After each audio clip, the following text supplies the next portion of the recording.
नमस्ते मेरे सभी दर्शकों को। मेरा नाम विकास बारोई है। मैं एक शिक्षक हूँ तथा शिक्षा अनुसंधान से जुड़ा हुआ हूँ। आज का ये वीडियो जो मैं आप लोग को सामने प्रस्तुत कर रहा हूँ, ये है जो नेशनल एजुकेशन पॉलिसी 2020 कुछ दिनों पहले हमारे समक्ष आया। इस एजुकेशन पॉलिसी को लेके हम लोग इसके विभिन्न बिंदुओं को समझेंगे तथा इसको लेके हम लोग कुछ इसके आलोचना करेंगे।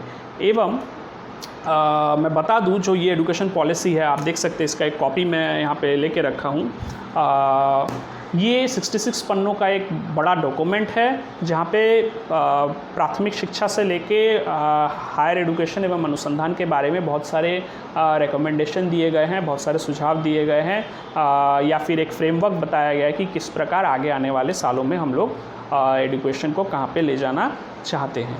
तो ये संभव नहीं है कि पूरा जो ये एजुकेशन पॉलिसी है उसके बारे में मैं एक ही वीडियो में बोल दूँ, इसलिए मैं कुछ छोटे छोटे एपिसोड में अपने वीडियो को सामने रखूँगा, जहाँ पे मैं हर दिन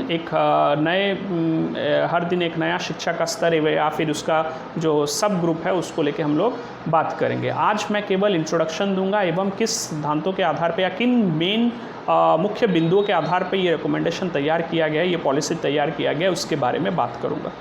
तो इससे पहले मैं बता दूं कि बहुत सारे लोग हैं या जो वीडियो के द्वारा या विभिन्न आर्टिकल्स के द्वारा इस एजुकेशन पॉलिसी को लेके बात कर रहे हैं।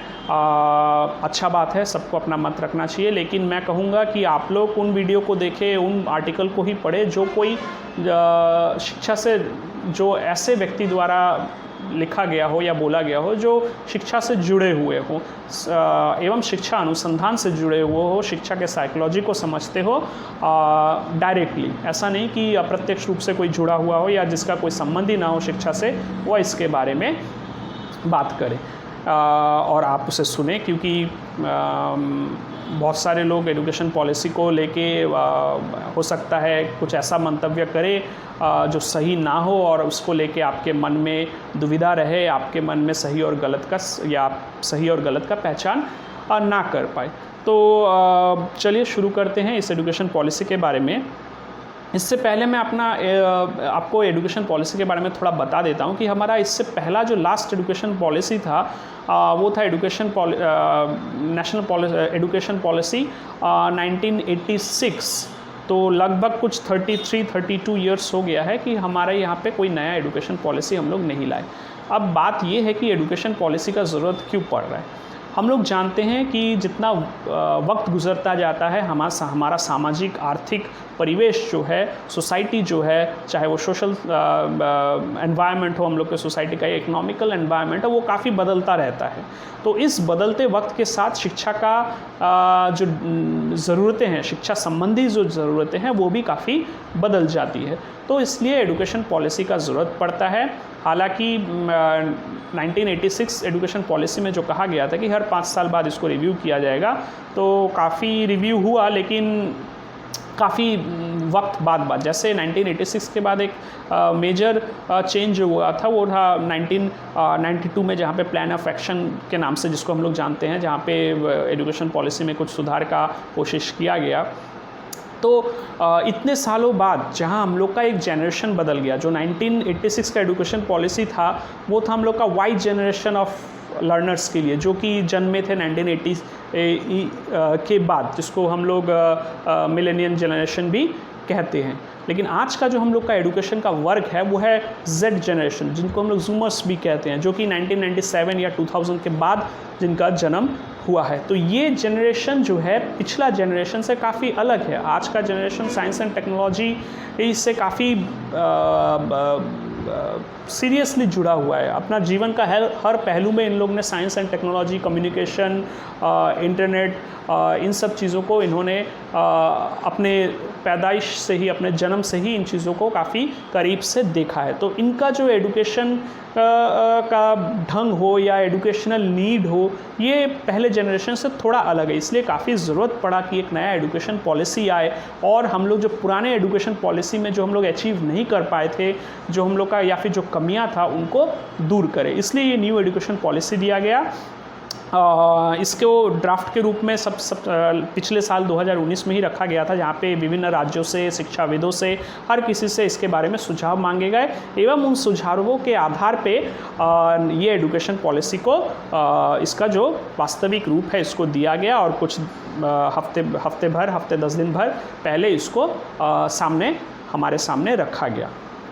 तो मैं एक और चीज़ बता दूं कि ये एजुकेशन पॉलिसी अचानक कहीं से नहीं आ जाता है, इसके पीछे काफ़ी गहन अध्ययन रहता है, काफ़ी एक बहुत बड़ा थिंक टैंक रहता है जहाँ पे विभिन्न शिक्षा से जुड़े हुए लोग, विभिन्न शिक्षा संगठन आपस में मिल के एक ड्राफ्ट तैयार करते हैं, जहाँ पे बहुत सारे ऐसे पॉलिसी जो विभिन्न देशों में इम्प्लीमेंट किया गया है, जो उनके सामाजिक व्यवस्था के अनुरूप सक्सेसफुल रहा है और वो हमारे सामाजिक व्यवस्था में कितना सक्सेसफुल होंगे, इन सब विचारों के ऊपर, इन सब चीज़ों के ऊपर विचार करके, रिसर्च करके, एक बहुत ही इंटेंसिव रिसर्च वर्क रहता है, उसके बाद ही कोई एजुकेशन पॉलिसी को तैयार किया जाता है।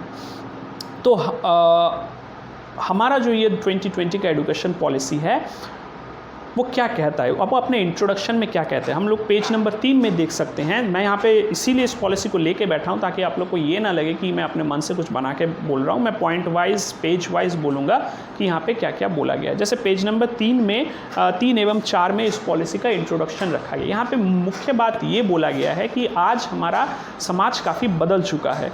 हम लोग चाहे आर्थिक रूप में हो, टेक्नोलॉजी के रूप में हो, साइंस के रूप में हो, काफ़ी पिछले 30 साल से काफ़ी आगे आ चुके हैं। और एक बात मैं यहाँ पे कहना चाहूँगा, हमारा जो आजकल हर एक पॉलिसी, हमारा देश का हर पॉलिसी अब कुछ मुख्य एक प्रिंसिपल के ऊपर उसको फ्रेम किया जाता है, वो है सस्टेनेबल ग्रोथ एंड डेवलपमेंट। अब ये सस्टेनेबल ग्रोथ एंड डेवलपमेंट क्या है, इस विषय को आप लोग को थोड़ा समझना होगा। मैं विस्तार में नहीं बता पाऊँगा क्योंकि समय का एक पाबंदी है, मैं बहुत इन शॉर्ट बता रहा हूँ। आज से 30, 40 साल, 50 साल पहले हमारा जो पॉपुलेशन था, आज हमारा पॉपुलेशन उससे काफ़ी ज़्यादा है, लगभग कह सकते हैं कि डबल है। तो इस हालात में हमारे रिसोर्सेज जो है, रिसोर्सेज बोलने से हमारे नेचुरल रिसोर्सेज हो गए, ह्यूमन नेचुरल रिसोर्सेज के द्वारा जो बाकी चीज़ों को बनाया जा रहा है, जैसे बिजली हो गया, सड़क हो गया, खाद्य सामग्री हो गया, कुछ भी आप बोले, ये सभी चीज़ हमारे पास लिमिटेड है, हम लोग इसको बढ़ा नहीं सकते हैं। हम लोग तेल, कोयला, एनर्जी के जितने भी चीज़ें हैं, इन चीज़ों को बढ़ा नहीं सकते। हम लोग क्या कर सकते हैं, हम लोग जो कर सकते हैं वो है इंडस्ट्री बढ़ा सकते हैं, लेकिन इंडस्ट्री बढ़ाने से उसके लिए जो एनर्जी रिक्वायरमेंट है वो भी बढ़ जाएगा, लेकिन एनर्जी का जो स्रोत है वो हमारे पास कम है। तो हमें, और ऊपर से इंडस्ट्री करेंगे तो पॉल्यूशन बढ़ेगा, तो हमें अपने इस बढ़ते हुए जनसंख्या को, या बढ़ते हुए जनसंख्या नहीं बोल के मैं बोलूँगा, ये जो बढ़ता हुआ डिमांड है हमारा हर चीज़ का, इसको पूरा करने के लिए हम लोग क्या कर रहे हैं, हम लोग अपने पर्यावरण को, हमारे एनवायरनमेंट, यहाँ पे एनवायरनमेंट बोलने से नेचुरल एनवायरनमेंट, सोशल एनवायरनमेंट, सब कुछ आ जाता है, इसके ऊपर एक्सेस बर्डन क्रिएट कर रहे हैं और इसको नष्ट कर रहे हैं। तो 2015 में भारत ने ये सिद्धांत एक अपना लिया था कि हम लोग किसी भी क्षेत्र में सस्टेनेबल वे में ग्रोथ एंड डेवलपमेंट करेंगे। सस्टेनेबल वे में ग्रोथ एंड डेवलपमेंट करना मतलब हम लोग इस प्रकार से अपना विकास करेंगे कि हम लोग नेचुरल रिसोर्सेज के ऊपर, अपने सोसाइटी के ऊपर, के एनवायरनमेंट के ऊपर हम लोग अत्यधिक प्रेशर ना डालें, उसको संरक्षित रखें और संरक्षित रखते हुए भी ज़्यादा से ज़्यादा एफिशिएंट वे में हम लोग चीज़ों को मैनेज कर पाए, ताकि हम लोग का ज़रूरतें भी पूरा हो और हमारे रिसोर्सेज के ऊपर ज़्यादा दबाव भी ना पड़े। तो उस सस्टेनेबल ग्रोथ एंड डेवलपमेंट को यहाँ पे जो प्रमुखता दिया गया है, इम्पोर्टेंस दिया गया है इस एजुकेशन पॉलिसी में। यहाँ बोला गया है इंट्रोडक्शन में कि हम लोग अपने एजुकेशन सिस्टम को मजबूत बनाने के लिए, बेहतर बनाने के लिए अपने सभी रिसोर्स, एजुकेशन सिस्टम में जो सभी रिसोर्स का ज़रूरत पड़ता है, चाहे वो फाइनेंशियल रिसोर्स हो या ह्यूमन रिसोर्स हो या एनवायरमेंटल रिसोर्स हो, इसको सबसे एफिशिएंट वे में, सबसे बेहतर तरीके से इस्तेमाल करेंगे, जिससे हम लोग का बाकी चीज़ों पे इसका बुरा प्रभाव ना पड़े। और इसको देखते हुए बोला गया है कि हम लोग अपने सभी जो स्ट्रीम है, सभी स्ट्रीम बोलने से जो विभिन्न क्षेत्रों में लोग काम कर रहे हैं, चाहे वो साइंस में काम कर रहे हो, आर्ट्स में काम कर रहे हो, कॉमर्स में काम कर रहे हो, विभिन्न स्ट्रीम ऑफ एजुकेशन में जो काम कर रहे थे लोग, ये जो ह्यूमन रिसोर्स है इसको कंटिन्यूस फॉर्म में लाएंगे, एक दूसरे से लिंक्ड करेंगे। हम यहाँ पे जो अलग अलग श्रेणी बन चुका था, इंजीनियरिंग विभाग अलग, साइंस विभाग अलग, कला विभाग, इन सबको हम लोग क्या करेंगे, एक साथ लाने का कोशिश करेंगे। एक साथ मतलब मर्ज नहीं कर देंगे, हम लोग कंटिन्यूअस एक वे में इनके साथ ये इंटरकनेक्टेड रहेंगे, जहाँ पे एक विभाग के लोग दूसरे विभाग के लोगों के साथ मिलकर कार्य कर सकें, जिसको यहाँ पे बोला गया है इंटरडिसिप्लिनरी अप्रोच। तो इंट्रोडक्शन में बोला गया है कि हम लोग इंटरडिसिप्लिनरी अप्रोच लेंगे सस्टेनेबल वे में, ताकि हम लोग सस्टेनेबल वे में ग्रोथ एंड डेवलपमेंट की तरफ बढ़ सके। इसके अलावा इंट्रोडक्शन में क्या बोला गया है, यहाँ पे बोला गया है कि हमारा जो समाज है, हमारा समाज में भाषा का, या हमारा या बोलने से किसी भी समाज में भाषा को बहुत महत्वपूर्ण है। क्यों? क्योंकि भाषा केवल कम्युनिकेशन का माध्यम नहीं है, भाषा हमारे संस्कृति को, हमारे कला को, हमारे विज्ञान को संरक्षित रखने का एक माध्यम भी है। मेरा एक विशेष समुदाय हो, चाहे वो आदिवासी समुदाय हो, उनका अपना एक भाषा है, उस भाषा में उन लोग के काफ़ी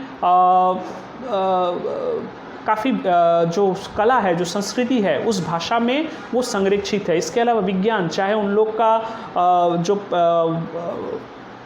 जो जड़ी बूटी का इस्तेमाल हो या हर्बल मेडिसिन का जो इस्तेमाल किया जाता है आदिवासी, बहुत सारे आदिवासी कम्युनिटी में, ये एक जनरेशन से दूसरे जनरेशन के लोगों तक पहुंच पाए। इसलिए भाषा को यहाँ पे महत्व दिया गया है कि सभी भाषा को हम लोग संरक्षित कर पाए। ये देखा गया है कि भारत अपने भाषाओं को खो रहा है। आज से 50-60 साल पहले जितने भाषाएं भारत में मौजूद थे, ये मैं नहीं कह रहा हूँ, ये हम लोग का जो यूनाइटेड नेशन है, यूनाइटेड नेशन का एक अलग एक अलग भाग है जो इंडिजीनियस या आदिवासी या जो मूल निवासी है किसी एरिया के, उनको लेके बनाया गया है। तो उनका जो यूनाइटेड नेशन का जो इंडिजीनियस पीपल के ऊपर डिक्लेरेशन है, वहाँ बोला गया है कि हर ज़्यादातर देश, जिसमें भारत सबसे पहले आता है क्योंकि ये विविधताओं का देश है, जहाँ पे 1000 भाषाएं बोली जाती थी, ये अपने भाषाओं को खो रहा है। जितना वक्त गुजरता जा रहा है, भाषाएं ख़त्म होती जा रही है, लुप्त होती जाती है। तो ये एक बहुत ही चिंता का विषय है। अगर भाषा खो जाते हैं तो उसके साथ एक संस्कृति, उसके साथ एक विज्ञान, उसके साथ बहुत सारे रीति, बहुत सारे पुस्तकें, ये सब भी खो जाती है। तो यहाँ पे भाषा को प्राथमिकता दिया गया है। बोला गया है कि अभी हम लोग मल्टी डिसिप्लिनरी अप्रोच के साथ साथ मल्टी लिंग्विज्म अप्रोच भी लेंगे, जहाँ पे मल्टी लिंग्विस्टिक वे में हम लोग पढ़ाई को आगे बढ़ाएंगे, जहाँ पे लोकल लैंग्वेज, रीजनल लैंग्वेज का भी मुख्य भूमिका रहेगा। लेकिन इसका मतलब ये नहीं कि इंग्लिश जो है वो कहीं खो जाएगा, इंग्लिश भी रहेगा, लेकिन साथ में रीजनल लैंग्वेज को भी प्रधानता दिया जाएगा।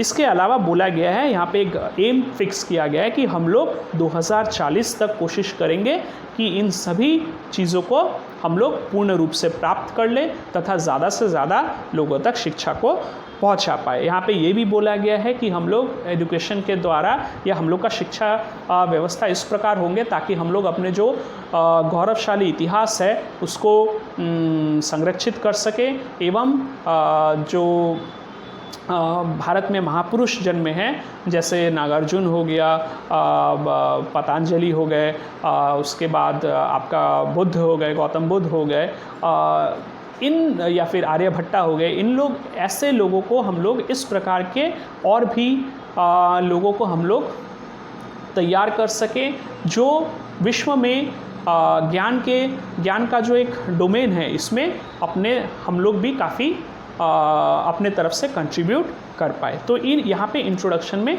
इन चीज़ों को बोला गया है। इसके बाद बोला गया है कि ये जो नया एजुकेशन पॉलिसी है, इसमें किन सिद्धांतों या किन प्रिंसिपल के आधार पे इस पॉलिसी को निर्माण किया गया है। तो यहाँ पे बहुत सारे पेज नंबर 5 में बहुत सारे पॉइंट्स दिए गए हैं। मैं सभी पॉइंट्स में नहीं आता और काफ़ी सारी चीज़ें मैंने अभी इंट्रोडक्शन में बोल भी दिया। जैसे यहाँ पे बोला गया है कि हमारा ये पॉलिसी जोर देगा अंडरस्टैंडिंग के ऊपर। एक बच्चा कितना किसी विषय को समझ रहा है, इसके ऊपर जोर दिया जाएगा, ना कि केवल वो क्या पढ़ रहा है और क्या याद कर रहा है। मतलब जो ये मेमोरी बेस्ड एजुकेशन सिस्टम एक बन चुका था आज हम लोग के समाज में या हमारे एजुकेशन सिस्टम में, इस कल्चर को तोड़ना है। ये मेमोरी बेस्ड एजुकेशन को हम लोग को मिनिमाइज करना है। क्यों?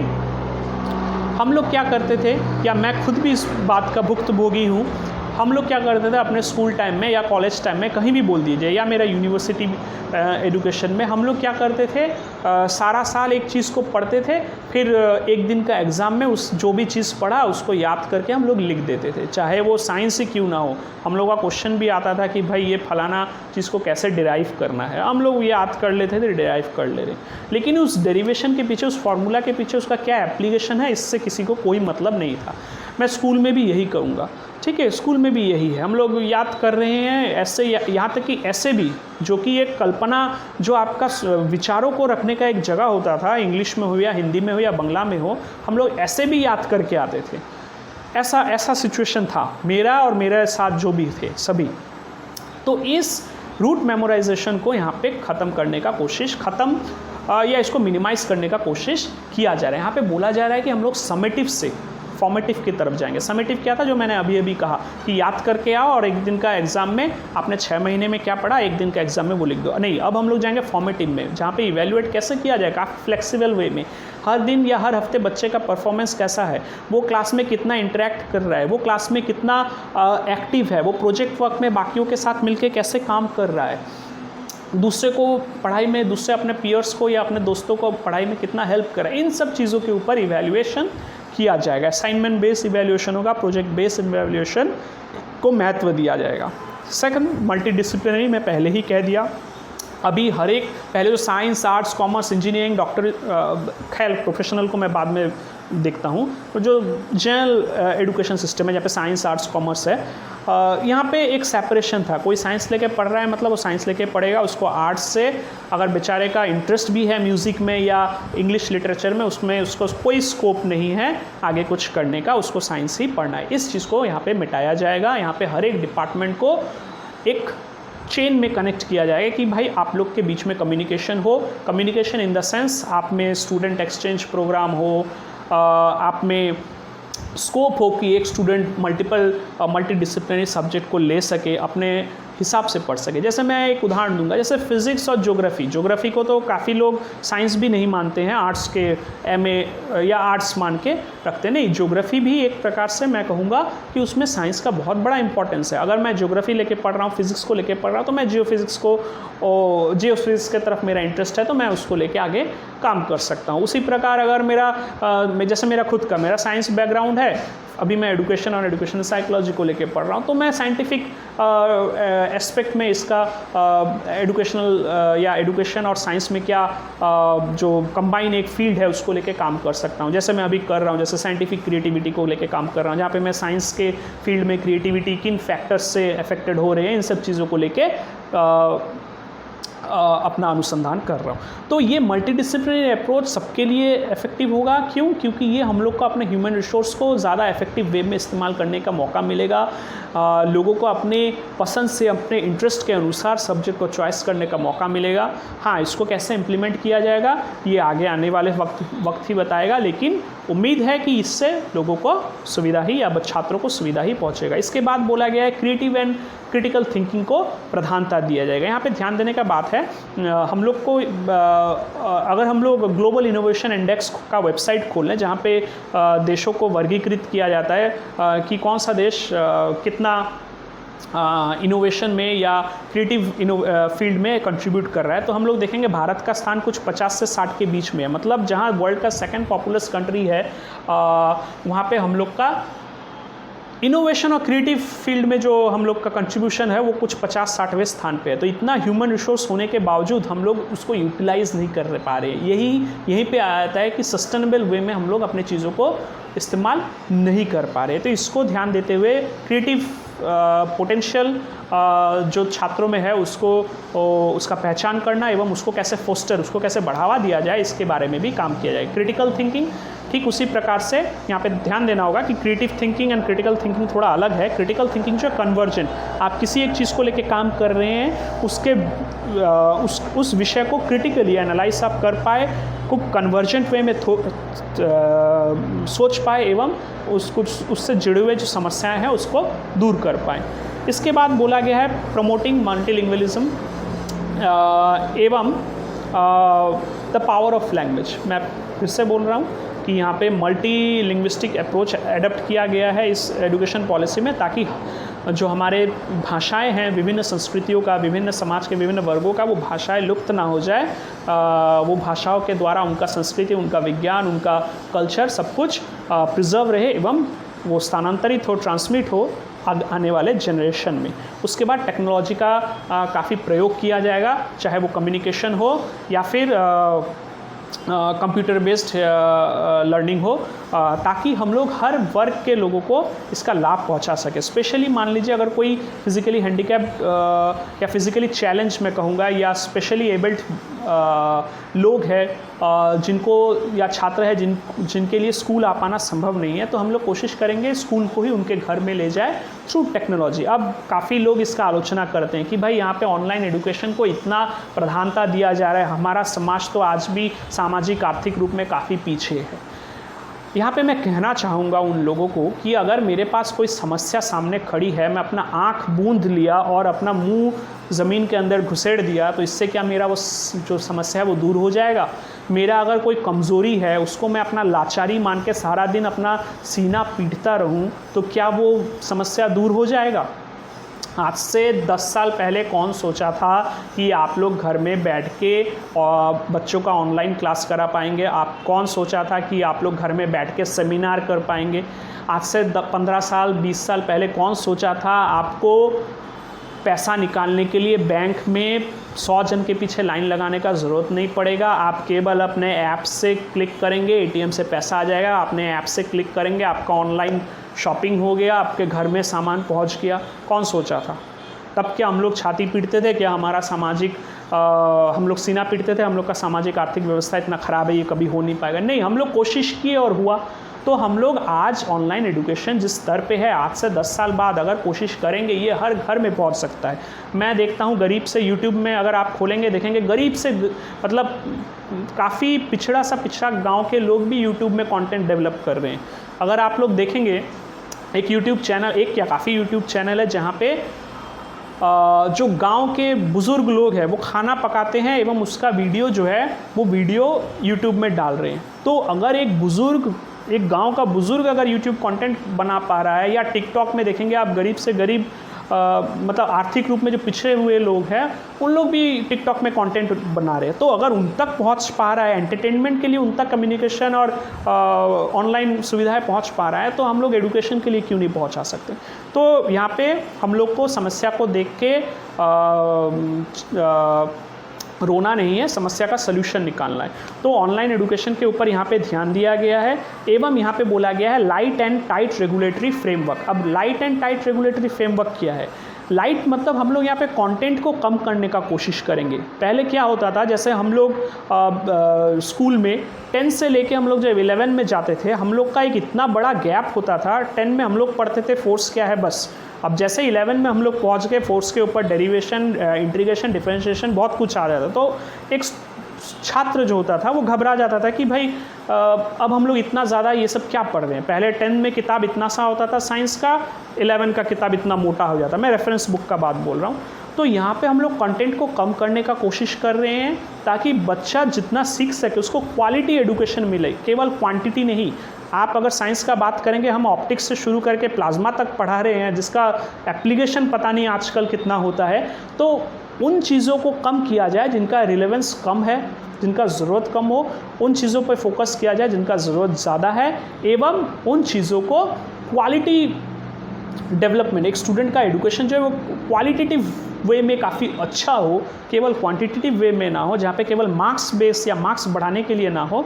इन चीज़ों पे ध्यान दिया गया है। एवं टाइट रेगुलेटरी, जहाँ पे बोला गया है कि यहाँ पे टाइट मतलब ऐसा नहीं कि किसी शिक्षक के ऊपर सारा दिन एक रेगुलेटरी अथॉरिटी मॉनिटर करता रहेगा कि वो क्या कर रहा है, नहीं, उसका परफॉर्मेंस देखा जाएगा। परफॉर्मेंस बेस उसको फीडबैक दिया जाए कि आपको ये सुधार का ज़रूरत है या आपको पढ़ाने में ये सुधार का ज़रूरत है, जहाँ पे ये फीडबैक मैकेनिज़्म छोटे से लेके ऊपर श्रेणी तक मौजूद रहेगा, जहाँ पे थ्रू ऑनलाइन वे हो, गार्जियन से लेके एडमिनिस्ट्रेशन देख पाएगा कि एक स्टूडेंट कितना पढ़ रहा है, क्या पढ़ रहा है, टीचर कितना पढ़ा रहा है। इन सब चीज़ों के ऊपर ध्यान दिया जाएगा। टीचर का रेगुलर ओरिएंटेशन होता रहेगा फीडबैक के अनुसार, ताकि वो अपने एजुकेशन को अपने एजुकेशन देने के पद्धति को और सुधार सके।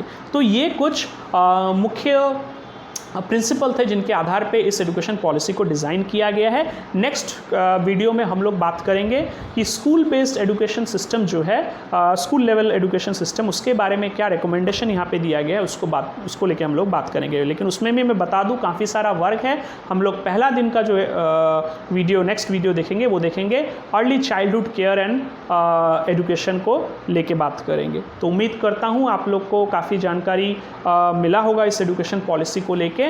मैं फिर से कहूँगा, आप ऐसे बातों पे ध्यान ना दे या ऐसे लोगों के मंतव्यों पर ध्यान ना दे जो इससे जुड़े हुए, एजुकेशन से जुड़े हुए नहीं है, या फिर जिनका एजुकेशन के अनुसंधान से कोई कनेक्शन ना हो। उम्मीद करता हूँ आप लोगों को ये वीडियो अच्छा लगेगा। आप लोग का दिन शुभ हो। जय हिंद।